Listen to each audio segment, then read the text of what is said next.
अस्सलाम वालेकुम students. Necessary factors for photosynthesis. First of all light.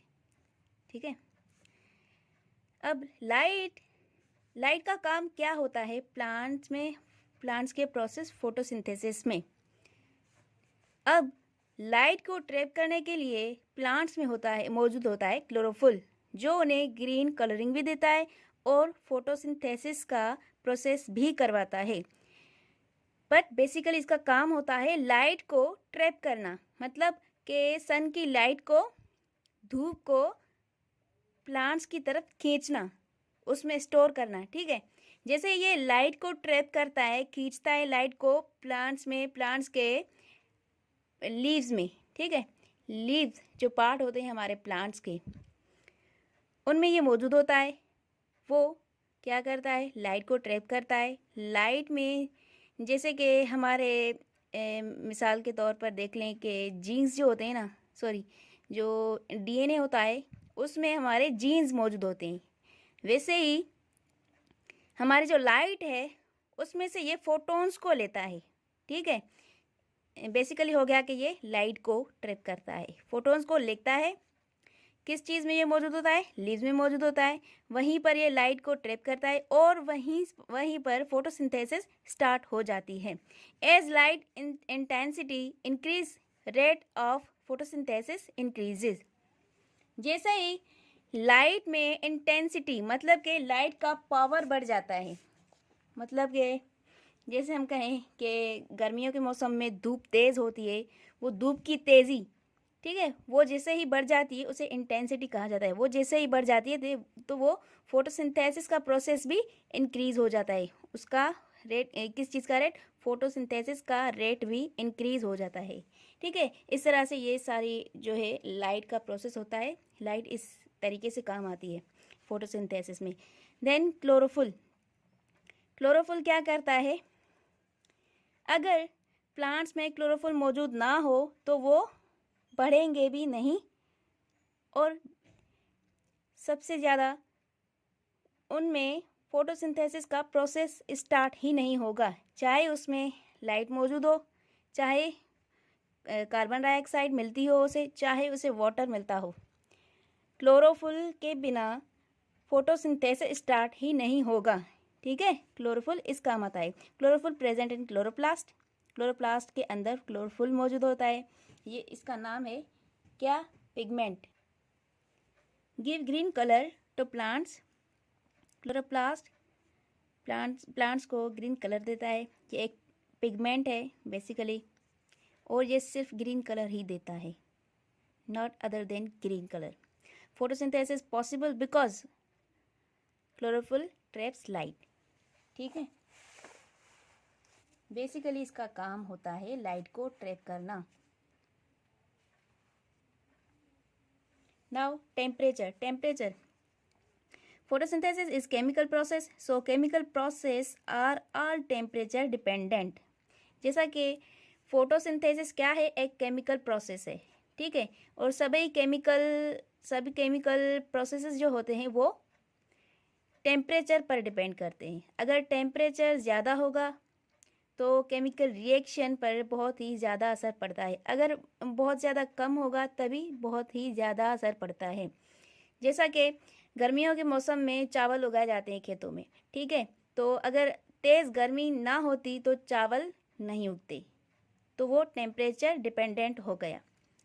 वैसे ही वो बेसिकली वो हैं तो प्लांट्स ना, इसीलिए मैंने ये मिसाल दी कि वो टेम्परेचर डिपेंडेंट हैं।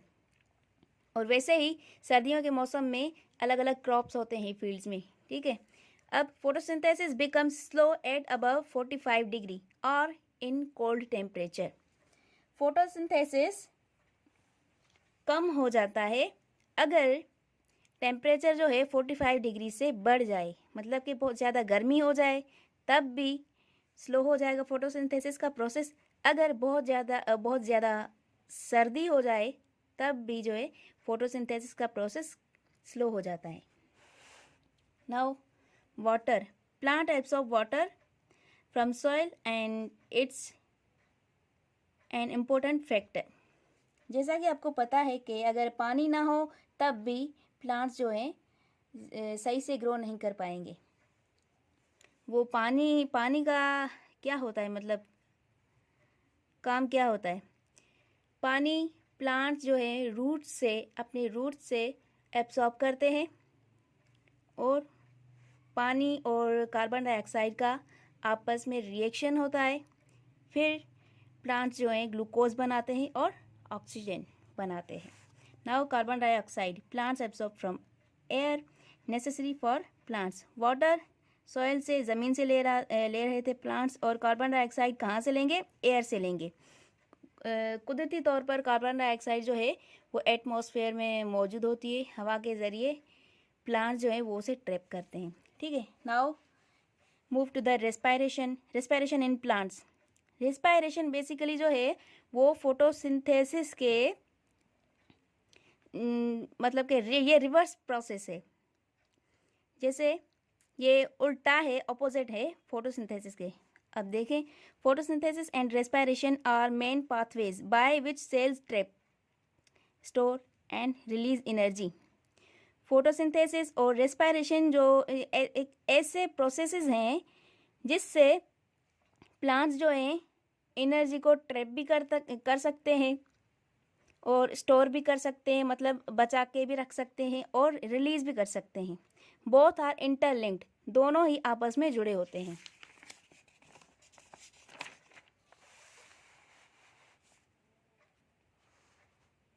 इक्वेशन देखें फोटोसिंथेसिस की। Equation of both photosynthesis and respiration be summarized as. Photosynthesis में मैंने पहले भी आपको बताया था कि कार्बन डाइऑक्साइड और वाटर दोनों ही आपस में जुड़ेंगे। सनलाइट और क्लोरोफिल की प्रेजेंस में जब ये दोनों मिले, ये लाइट और क्लोरोफिल जहाँ पर मौजूद होंगे वहाँ पर वाटर और कार्बन डाइऑक्साइड का क्या होगा? रिएक्शन होने के बाद हमें मिलेगा ग्लूकोज और ऑक्सीजन। ठीक है, इससे उल्टा होता है रेस्पायरेशन में। यहाँ पर क्या होता है, जो ग्लूकोज है यहाँ पर बना था वो यहाँ पर आ जाएगा। रिएक्शन जब हो रहा होगा वहाँ पर ग्लूकोज, ठीक है, और जो ऑक्सीजन बना था पहले फोटोसिंथेसिस के दौरान वो भी आ जाएगा और इन दोनों का रिएक्शन होगा। यहाँ पर सनलाइट और क्लोरोफिल की ज़रूरत थी, यहाँ पर वो नहीं है। ठीक है, डायरेक्ट इनका होगा क्या? रिएक्शन जैसे ही होगा तो इसके जैसे फोटोसिंथेसिस में ये कार्बन डाइऑक्साइड और वाटर पहले लिया गया था, यहाँ पर क्या होगा? इसका उल्टा होगा। ग्लूकोज और ऑक्सीजन लिया गया, फिर बना क्या? कार्बन डाइऑक्साइड और वाटर बना। ठीक है, इसलिए बोला जाता है कि रेस्पायरेशन और फोटोसिंथेसिस एक दूसरे के अपोजिट होते हैं, दोनों ही processes. As photosynthesis stops respiration starts. जैसे ही फोटोसिंथेसिस खत्म होता है वैसे वहाँ पर रेस्पायरेशन जो है वो स्टार्ट हो जाता है। बेसिकली रेस्पायरेशन का मतलब क्या है? मतलब कि गैसेस जो होती हैं वो एक्सचेंज होती हैं, चाहे वो प्लांट्स में हो चाहे वो दूसरे ऑर्गेनिजम्स में हो, and give out more carbon dioxide but no longer take in. ठीक है,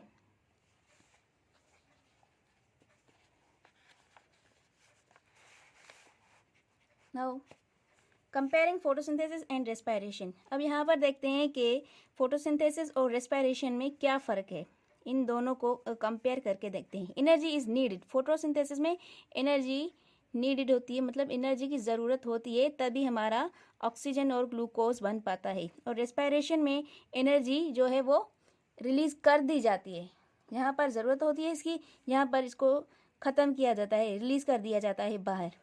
occurs in plants only. Photosynthesis जो है वो सिर्फ प्लांट्स में होती है और रेस्पायरेशन हर ऑर्गेनिज्म में होती है, हर किस्म की जानदार में होती है। फोटोसिंथेसिस फूड मेकिंग प्रोसेस, ये जो है ये प्रोसेस जो है इसमें खाना बनता है। ठीक है, और इसमें खाना यूटिलाइज होता है। फूड यूजिंग प्रोसेस, रेस्पायरेशन में फूड जो होता है वो यूज़ किया जाता है एनर्जी को रिलीज़ करने के लिए। और फोटोसिंथेसिस में traps energy to produce food, glucose. यहाँ पर क्या होता है? फोटोसिंथेसिस में एनर्जी को लेकर उससे खाना बनाया जाता है। ठीक है, इससे क्या बनता है? एनर्जी को लेकर क्या बनाया जाता है? ग्लूकोज बनता है। Breaks glucose to produce energy. और रेस्पायरेशन में क्या होता है? Breaks glucose to produce energy. यहाँ पर ग्लूकोज को तोड़कर उससे एनर्जी हासिल की जाती है। और फोटोसिंथेसिस में क्या होता है, कार्बन डाइऑक्साइड यूज्ड, यहाँ पर कार्बन डाइऑक्साइड को लिया जाता है, उसे इस्तेमाल किया जाता है ग्लूकोज को बनाने के लिए। और यहाँ पर क्या किया जाता है, रिस्पायरेशन में कार्बन डाइऑक्साइड प्रोड्यूस, यहाँ पर लिया जा रहा है और यहाँ पर इसे पैदा किया जा रहा है। Okay, thanks.